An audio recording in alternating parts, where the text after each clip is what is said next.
বনানীর ধর্ষক সাফাত পিস্তল তাক করেছিল প্রথম ভিকটিমের দিকে। হিস হিস করে বলে, কিরে চিনস এইটা? সেই সাথে চলছিল ভয়ঙ্কর রকমের গালি, বেশ্যা, মাগি আর অকথ্য সব শব্দ। নাইম আশরাফ নামের ধর্ষকটি লাফিয়ে লাফিয়ে কিল ঘুষি চড় দিচ্ছিল ভিকটিমদের। তাদের একটাই কথা, ওদের সাথে সেক্স করতে হবে। 3 জন মেয়ে ছিল আর একটি ছেলে। তারা এসেছিল সাফাতের জন্মদিনের পার্টিতে।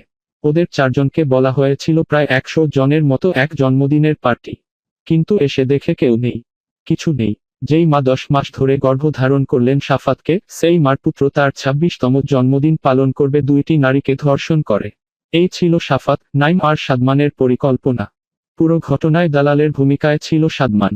এরা ছাড়াও ছিল ধর্ষক সাফাত, ধর্ষক নাইম আশরাফ, ধর্ষক সাদমান শাকিফ। ওই 3 জন মেয়ের সাথে যে ছেলেটি জন্মদিনের পার্টিতে এসেছিল সেই ছেলেটি অনেকবার কাকুতি মিনতে করেছে ছেড়ে দিতে। ধর্ষকরা ছেড়ে দেয়নি, বরং ছেলেটিকে নিয়ে মজা করেছে। পা দিয়ে লাথি দিয়েছে, চড় দিয়েছে। অভিযোগকারী 2 জন ভিকটিম ছাড়াও বাকি যে মেয়েটি ছিল, ধর্ষকরা সেই মেয়েটিকে চেঁচিয়ে বলছিল জামা কাপড় খুলতে। তারা তার অনাবৃত শরীরের নাচ দেখবে। নাইম বলে, না না, নাচ না, গ্যাং রেপ হবে আজ। বাদিনী দয় একজন সাফাত আর নাইমের পায়ে ধরে কাঁদতে থাকে। ভাইয়া প্লিজ এই মেয়েটাকে ছেড়ে দেন বলে। ধর্ষক নাইম কি ভেবে ছেড়ে দেয়, বলে উঠে, তাহলে তুই আয়। এই বলে মেয়েটিকে 702 নাম্বার রুমে গিয়ে নির্যাতন করতে থাকে। এদিকে সাফাত টেনে নেয় আরেক জনকে।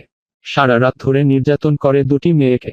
একটা পর্যায়ে 2টি পা চেপে ধরে সাফাতের, ভাইয়া প্লিজ মাফ চাই আপনাদের কাছে, প্লিজ। সাফাত গোমরাতে গোমরাতে পশুর মতো চিল্লাতে থাকে, কুত্তার বাচ্চা, খানকি, মাগি, বেশ্যা, তোরা না বলছিলি শুবি না, আসবি না? দেখ কি করেছি তোদের। সাফাত তেরি আগে বলে রাখে তার ড্রাইভার বিল্লালকে। বিল্লাল ঘুরে ঘুরে 2টি রুমে ভিডিও করতে থাকে। রেইনট্রি র 2 জন কর্মকর্তা বেয়ারা এসে খোঁজ নিয়ে যায় সব ঠিকমতো চলছে কিনা। বাইরে দাঁড়ানো সাফাতের বডিগার্ড আবুল কালাম আজাদ।